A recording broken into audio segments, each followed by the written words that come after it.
નમસ્કાર. કોઈ પણ વ્યક્તિ માટે પ્રોપર્ટી ખરીદવી એ જીવનનો એક બહુ મોટો નિર્ણય હોય છે, ખરું ને?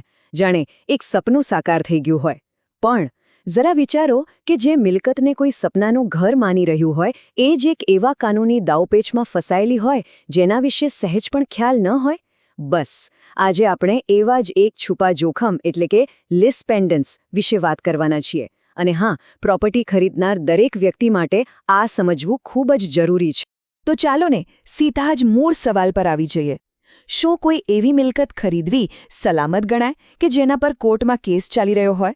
આ એક એવો સવાલ છે જેનો જવાબ કોઈની મહેનતની કમાણી અને ભવિષ્ય બંનેને બચાવી શકે છે. દરેકનું એક સપનું હોય છે, પોતાનું ઘર. પણ ઘણીવાર કેવું થાય કે જે સોદો એકદમ પરફેક્ટ દેખાતો હોય ને એમાં જ એક છુપું કાનૂની જોખમ છુપાયેલું હોય છે. અને આ જ જોખમનું નામ છે લીઝ પેન્ડન્સ. તો હવે પ્રશ્ન એ થાય કે આ લીઝ પેન્ડન્સ આખરે છે શું? નામ સાંભળવામાં થોડું અટપટું લાગે, પણ એનો અર્થ સમજી લીધો ને તો એ કોઈ પણ પ્રોપર્ટી ખરીદનાર માટે ગેમ ચેન્જર સાબિત થઈ શકે છે. એ પાક્કો. જો લીઝ પેન્ડન્સ એ મૂળ એક લેટિન શબ્દ છે જેનો સાવ સાદો અર્થ થાય છે પેન્ડિંગ મુકદ્દમો અથવા ચાલુ કાનૂની કાર્યવાહી. એટલે કે મૂળભૂત રીતે આ શબ્દ એ વાતનો ઇશારો કરે છે કે કોઈ ચોક્કસ મિલકત કાનૂની વિવાદના દાયરામાં છે. અને ભારતમાં આ કોઈ હવામાં કરેલી વાત નથી. આ સિદ્ધાંતને ટ્રાન્સફર ઓફ પ્રોપર્ટી એક્ટ 1882ની કલમ 52 હેઠળ એકદમ મજબૂત કાનૂની પીઠબળ મળેલું છે. અને આ જ વસ્તુ તેને એક અત્યંત શક્તિશાળી કાયદો બનાવે છે. હવે સાવ સાદી ભાષામાં સમજીએ. ધારો કે કોઈ મિલકત પર કોર્ટ કેસ ચાલી રહ્યો છે અને એ જ સમયગાળામાં એનું વેચાણ થઈ જાય. તો આ જે આખો સોદો છે ને એ કોર્ટના અંતિમ ચુકાદા પર લટકતો રહેશે. મતલબ કે મિલકત તો ખરીદી લેવાય છે, પણ એનું ભવિષ્ય શું થશે એનો ફેસલો તો કોર્ટના હાથમાં જ રહે છે. અહીંયા સુપ્રીમ કોર્ટે એક બહુ જ રસપ્રદ વાત સ્પષ્ટ કરી છે. જુઓ, લીઝ પેન્ડન્સનો મતલબ એ નથી કે વેચાણ તરત જ રદબાતલ થઈ જાય છે. ના, એવું નથી. પણ એનો અર્થ એ છે કે જે કોઈ પણ એ મિલકત ખરીદે છે એના પર કોર્ટનો અંતિમ ચુકાદો લાગુ પડશે જ, ભલે પછી એણે મિલકત ખરીદી કેમ ન લીધી હોય. ઓકે, તો હવે સવાલ એ થાય કે આ સિદ્ધાંત બરાબર ક્યારે, કઈ પરિસ્થિતિમાં લાગુ પડે છે? કયા સંજોગોમાં ખરીદનારે એકદમ સાવધાન રહેવાની જરૂર છે? ચાલો એને વિગતવાર સમજીએ. આ સિદ્ધાંત મુખ્યત્વે 3 પરિસ્થિતિમાં લાગુ પડે છે. આને જરા ધ્યાનથી સમજજો. પહેલું, જ્યારે મિલકત પર કોઈ સિવિલ કે રેવન્યુ કેસ ચાલી રહ્યો હોય અને એ દરમિયાન જ એનું વેચાણ થાય. બીજું, જ્યારે નીચલી કોર્ટે તો ચુકાદો આપી દીધો હોય પણ કેસ હજી અપીલમાં પેન્ડિંગ હોય. અને ત્રીજું, અને આ ખાસ યાદ રાખવા જેવું છે, જ્યારે કોર્ટે સ્ટેટસ ક્વો એટલે કે જેવી છે તેવી જ સ્થિતિ જાળવી રાખવાનો આદેશ આપ્યો હોય અને એ આદેશ છતાં પણ એનું વેચાણ કરી દેવામાં આવે. તો પછી આ સિદ્ધાંતની સૌથી મોટી અને સીધી અસર કોના પર પડે? જવાબ છે ખરીદનાર પર. ચાલો હવે એ જોઈએ કે એક અજાણ ખરીદનાર માટે આના કેટલા ગંભીર પરિણામો આવી શકે છે. અને અહીંયા કાયદાની એક કડવી વાસ્તવિકતા સામે આવે છે. એ છે કે ખરીદનારની સારી નિયત પણ એને બચાવી નથી શકતી.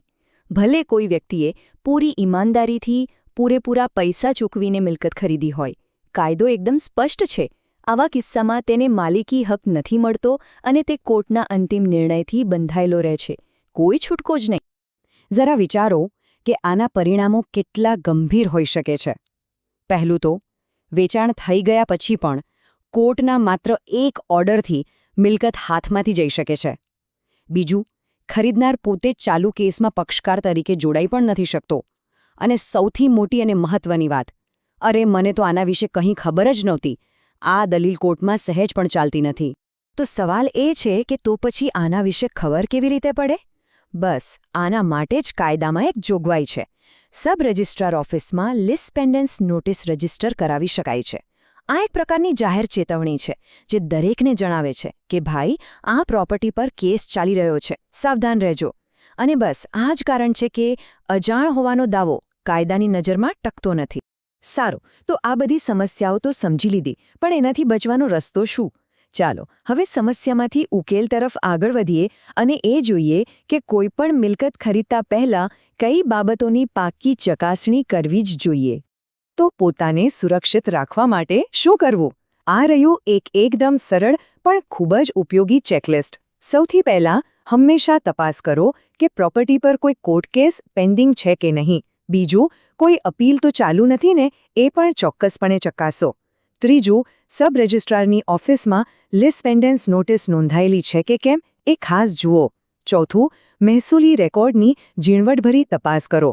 અને પાંચમું અને સૌથી મહત્વનું, એક સારા અનુભવી વકીલ પાસે સંપૂર્ણ લીગલ સર્ચ રિપોર્ટ કરાવવાનું ક્યારે ન ભૂલતા. અને જો આટલી સાવચેતી રાખવામાં ન આવે તો 3 મોટા જોખમો સામે આવીને ઊભા રહી શકે છે. પહેલું, આર્થિક નુકસાન, એટલે કે મહેનતની બધી કમાણી પાણીમાં. બીજું, મિલકત ગુમાવવી, જે સપનું જોયું હતું એ જ હાથમાંથી જતું રહે. અને ત્રીજું, વર્ષો સુધી ચાલતી કાનૂની લડાઈઓ. આમાંથી કોઈ પણ એક પરિણામ કોઈના પણ સપનાને ચકનાચૂર કરી શકે છે. અંતમાં બસ એક વાત હંમેશા યાદ રાખવા જેવી છે. પ્રોપર્ટીના સોદાઓમાં જે સામે દેખાય છે ને એના કરતાં જે છુપાયેલું છે એ ઘણીવાર વધુ મહત્વનું હોય છે. એટલે જ સાવચેતી અને યોગ્ય કાનૂની તપાસ જ કોઈને પણ મોટા નુકસાનથી બચાવી શકે છે.